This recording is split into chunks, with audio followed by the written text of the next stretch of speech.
Good morning friends, कैसे हो आप सभी। तो यूट्यूबर जगत दीदी का 2 दिन से वीडियो क्यों नहीं आ रहा है। बहुत सारे लोग अनुमान लगा रहे हैं कि अपनी बेटी के बर्थडे की तैयारी में व्यस्त हैं, तो इस वजह से नहीं आ रहा होगा वीडियो। लेकिन ये गलत है। अगर बेटी के बर्थडे में वो व्यस्त होती तो उनके पास बहुत सारा कंटेंट होता उनकी तैयारी का, क्योंकि ये सारी वीडियो बहुत लोग पसंद करते हैं। अक्सर ब्लॉगर तैयारी वाली वीडियो ज़्यादा डालते हैं कि अभी मैंने क्या तैयार किया, एक हाइप बना के रखते हैं ताकि जो उनके व्यूअर्स हैं उनका सस्पेंस बना रखे। लेकिन जगत दीदी की वीडियो नहीं आ रही है, तो बहुत सारे लोग अनुमान अपने तरीके से लगा रहे हैं। तो जो बेटी वाला अनुमान आप लोग लगा रहे हैं, हाँ वो व्यस्त जरूर है, लेकिन उसका कंटेंट वो वीडियो बना के रखी है, बाद में डालेंगी। लेकिन मुझे लगता है जितना मेरा है, मैंने अनुमान लगाया है और सूत्रों की खबर से जो पता चला है, वो जगत दीदी जो हैं वो सरिता जी के पार्टी में गई हैं। अब सरिता जी ने अभी कोई वीडियो डाला नहीं है क्रिएटर का कि वो आए हुए हैं, अभी अपनी फैमिली का ही दिखा रही हैं। उनके भी व्यूज डाउन हो रहे हैं। अब बहुत सारे लोग अनुमान लगा रहे हैं कि क्रिएटर नहीं आए हैं, इस वजह से इनके व्यूज नहीं आ रहे हैं बेटी के बर्थडे का। तो ऐसा नहीं है, वो अभी सस्पेंस बना के रख रही हैं, वीडियो आएगा। और उन्होंने कम्युनिटी पर डाल भी दिया है कि अब वीडियो लगातार आएंगी। और एक लाइन आप लोग जरूर ध्यान से पढ़ना, जिसका आप लोग को बहुत बेसब्री से इंतजार था, वो वीडियो भी आएगी।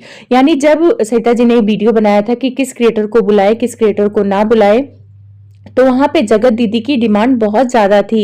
सब लोग चाहते थे, जैसे लप्पू भैया ने अपने फ्रेंड सर्कल में माफी मुफी मांग के जाके अपना एक तैयार कर लिया है ग्रुप। अब आप भी जगत दीदी को माफ करें, जगत दीदी आपको माफ करें, और आप लोग भी पुराना ग्रुप बना लीजिए, ऐसा लोगों का डिमांड था। कुछ लोगों का था कि आप मत बुलाइए, कंट्रोवर्सी होगी। लेकिन जहां तक मेरा अनुमान है, 99% की बात मैं करूंगी, 1% मेरे को भी लग रहा है कि नहीं भी जा सकती हैं, लेकिन 99% लग रहा है कि जगत दीदी वहां गई हैं। और वीडियो इसलिए नहीं आ रहा है क्योंकि ये लोग व्यस्त हैं जाने का। अब वीडियो आएगा, अचानक से आप लोग को सरप्राइज मिलेगा। वो हो सकता है आप लोग को सरिता जी की वीडियो में देखने को मिल जाए, क्योंकि जगत दीदी अभी ट्रेवलिंग का वीडियो नहीं बना रही हैं। ऐसे नॉर्मल डे होता, कंट्रोवर्सी नहीं होती, तो जगत दीदी हर पल का वीडियो बनाती, लेकिन अभी वो भी सस्पेंस बना के रखी हैं। आप लोग को क्या लगता है, जगत दीदी सरिता जी के बेटी के बर्थडे में गई हैं कि नहीं गई हैं, कमेंट्स में जरूर बताना। सूत्रों की खबर से जो मुझे पता चली है वो यही बताता है कि वहां पे वो गई हैं। और कम्युनिटी का भी आप लोग ध्यान से पढ़िएगा, तो एक लाइन सरिता जी ने जो लिखा है कि आप लोग का जिसका बेसब्री से इंतजार था वो वीडियो भी आएगी। तो ये दोनों चीज एक दूसरे से लिंक कर रहे हैं। अब इधर आते हैं, थोड़ा सा हम लप्पी भाभी की भी बात कर लेते हैं। लप्पी भाभी फिर पुराने ट्रैक पर उतर रही हैं। इनके ब्लॉग देखिए, जब ये कूद फान कर रही थी, एंजॉय कर रही थी, तब ये दुख नहीं था, इनको कोई तकलीफ नहीं था, इनकी तबीयत नहीं खराब थी। लेकिन अंबाला आते ही इनकी तबीयत बहुत ज्यादा खराब हो गई है। अंशु को लेकर बहुत सारे लोग कमेंट्स कर रहे हैं कि अंशु के बारे में ये बात नहीं कर रही हैं, लप्पू और लप्पी भैया नहीं बात कर रहे हैं। तो मैं आप लोग से बता दूं कि ये लोग जान के बात नहीं कर रहे हैं, ये हाइप बना रहे हैं। बाद में 3-4 दिन बाद ये लोग आके बात करेंगे। ये हाइप इसलिए बना रहे हैं ताकि व्यूज आए, लोग इनको देखने जाएंगे कि लप्पी ने अंशु के बारे में बोला कि नहीं बोला। ये लोग समझ चुके हैं वाईटी का खेल की कैसे व्यूज आते हैं, क्या करना होता है हमें। तो यही चीज सेम कर रहे हैं जगत भैया और जगत भाभी, कि अभी चुप रहते हैं, अभी कुछ नहीं बोलेंगे वीडियो में। इसी बहाने लोग आके मेरी वीडियो देखेंगे कि लप्पी ने अंशु के लिए कुछ बोला है कि नहीं बोला है। ये तो सच है कि अंशु और लप्पी में अब वो पहले जैसी बात नहीं रही है। अंशु को लप्पी ने बहुत पहले ही अनफॉलो कर दिया है। कुछ लोग को गलतफहमी है कि मिसकैरेज के बाद किया है, नहीं नहीं, मिसकैरेज के पहले ही किया है। यानी जब वो वेडिंग एनिवर्सरी में आई थी, उसके 2-3 दिन बाद जब यहाँ से गई है, उसके बाद ही लप्पी ने उनको अनफॉलो कर दिया है। लप्पी और अंशु का आपस में नहीं बनता है, लेकिन मेरे हिसाब से इतना घमंड नहीं करना चाहिए था लप्पी को। अगर अंशु खुले दिल से अगर अंबाला आई थी, तो भाभी को भी खुले दिल से उसे अच्छे से बात करनी चाहिए थी, इग्नोर नहीं करना चाहिए थी। अब आते हैं अंशु के मिसकैरेज के ऊपर। तो अंशु का मिसकैरेज उसकी गलती की वजह से हुआ है। अंबाला का जो उसने नाम लिया है उसके हस्बैंड ने, सिर्फ और सिर्फ उनकी तरफ टारगेट करने के लिए। भले ही ये लोग दिखावे के लिए बोलते हैं कि मेरी मम्मी है, मेरे भाई हैं, भाभी हैं, पर अंदर से ये लोग एक दूसरे को पसंद नहीं करते हैं।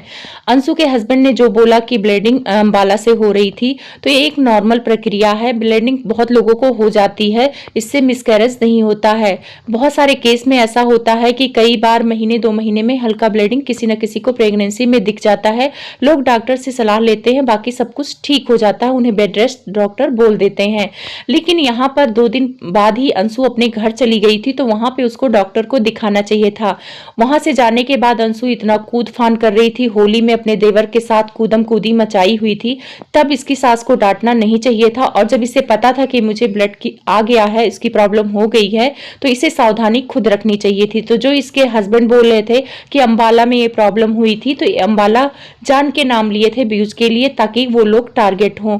ये लोग भी दिखावे का रिश्ता निभा रहे हैं। मैं किसी पे गलत नहीं, किसी को सही नहीं बोलूंगी, लेकिन आंटी जी को लोग बोलते हैं कि व्यूज के लिए। अंशु और उनके हस्बैंड भी सारी चीजें व्यूज के लिए करते हैं। अब ऐसा लगता है, क्योंकि वो नॉर्मल कम्युनिटी लगा के भी बता सकते थे कि प्रेगनेंसी खराब हुई है, उसमें अंबाला को टारगेट करवाने की जरूरत नहीं थी। आंटी जी अंबाला में अंशु को कूदने फादने से मना कर रही थी। इस मिसकैरेज की जिम्मेदार स्वयं अंशु है, और अंशु अंबाला किसी के दबाव में नहीं आई थी। आंटी जी बार बार कह रही थी ना मन हो तो ना चलो, लेकिन अंशु अपने देवर के चैनल के लिए आई थी, क्योंकि उनके देवर ने नया नया चैनल बनाया था और उनको लालच भी था कि वहां पे ग्रो होगा। अंशु की सास को रोकना चाहिए था अंशु को ट्रेवल करने से, क्योंकि 3 महीना ट्रेवल नहीं करते हैं। तो जो लोग आंटी जी को ब्लेम कर रहे हैं, वो उनकी सास को करना चाहिए। पता है मेरा रिएक्शन ऐसा होता है कि मैं किसी के पीछे नहीं पड़ती, जहां पे जो सही है वहां पे सही बोलूंगी, जहां जो गलत है वहां गलत बोलूंगी। तो यहाँ पे आंटी जी अपनी जगह सही हैं। यहाँ पे अंशु की फैमिली को ध्यान रखना चाहिए था अंशु का। अंबाला के नाम लेने की वजह से जगत भैया ट्रोल हो रहे हैं। लोग कह रहे हैं कि वो दवा ही नहीं कराते, लप्पी ने तो किसी को बताया नहीं कि मेरा फंक्शन खराब हो जाएगा, ऐसा वैसा। तो ऐसा नहीं है। हम लोगों ने पहले भी देखा है कि अंशु जब शादी की थी तो उसके बाद जगत भाभी और जगत भैया कितना घुमा रहे थे, कितना ध्यान रख रहे थे। अंशु की जो अपनी गलती है, जो कंट्रोवर्सी के टाइम पे घर की बात लेके आके बैठ गई सामने से। वैसे तो कमेंट में अंशु को बहुत सारे गंदे गंदे कमेंट आते हैं, तो क्या हर कमेंट का ये वीडियो बनाती हैं? लेकिन जगत भाभी को टारगेट करने वाला वीडियो इन्होंने बनाया था जानकर, और उसमें व्यूज भी काफी आए थे। तो ऐसा कहना कि ये लोग अंशु का दवा नहीं कराते, ये गलत है। जगत भैया अपने घर आई साक्षी की बहन को रात में डॉक्टर के पास लेके गए थे, जबकि वो उनके घर की भी नहीं थी। तो जगत भैया लाख बुरे हों, लेकिन कुछ अच्छाई है। वो बीमारी वगैरह अगर किसी का देखते हैं तो वो खुद सामने से आके उसकी हेल्प करते हैं। तो किसी को ऐसा हम बदनाम नहीं कर सकते हैं कि वो एकदम बुरा ही है। तो यहाँ पे ये कहना कि वो ऐसे हैं वैसे हैं, गलत बोलना सही नहीं है। लप्पी अब पुराने ट्रैक पर आ रही हैं, वो कहीं ना कहीं इशारा जगत दीदी के ऊपर कर ही देती हैं। यहाँ से लप्पू अकेले गाँव चले गए हैं। लप्पी रोना धोना ड्रामा दिखाया, गले लगना दिखाया। पता है लप्पी और लप्पू गले लगते हैं, चाहे कुछ भी दिखाते हैं, पर वो प्यार नहीं दिखता है जो इनके छोटे भाई और उनकी वाइफ में दिखता है। भले वो लोग गले ना लगे, सामने से कैमरे में दिखाए ना, पर बातों से लगता है कि वो दोनों एक दूसरे को प्यार करते हैं। पर लप्पी का सिर्फ दिखावा लगता है और लप्पू भैया का भी दिखावा लगता है। लप्पी अब ड्रामा कर रही है कि मुझे पुरानी चीजें याद आती हैं, सामने वीडियो आ जाती है, ऐसा वैसा। लोग मुझे बच्चे के लिए बोलते हैं, तो बच्चे के लिए बोलने का जिम्मेदार आप खुद हैं। आप ही खेत में जाके ड्रामा ना करती कि मुझे बच्चा किसी ने होने नहीं दिया, तो ये लोग आज आपका मजाक नहीं बनाते। आप इन सब चीजों की जिम्मेदार हैं। और रही बात आप जो कह रही हैं कि पुरानी चीजें सामने आ जाती हैं, मुझे तकलीफ होती है, तो एक बात बोलूं जगत भाभी, अगर इन सब चीजों से दूर हटना है आपको, तो या तो आप वाईटी छोड़ दें, या पहले जो गंदगी आप लोगों ने मचाया है वो वीडियो वाईटी से डिलीट कर दें, तो बाकी लोग भी अपनी वीडियो डिलीट कर देंगे। तो ऐसा तो आपके मन के हिसाब से चलेगा नहीं कि आपके जो मन करे वही वीडियो आपके सामने आए। जब जगत दीदी से रिलेटेड वीडियो आप लोगों ने बनाया है तो वीडियो वो सामने आएंगी ही। तो लप्पी का रोना धोना शुरू हो गया है, क्योंकि सिंपैथी लेना चाहती हैं, क्योंकि उसी बहाने से इनको व्यूज आता है। तो जगत भाभी अब सब कोई सावधान हो गया है, और अब आप पब्लिक को सीन नहीं बना सकती हैं। कुछ चीजें जो आपकी अच्छी नहीं लगती हैं वो ये है कि आप बहुत ज्यादा सिंपैथी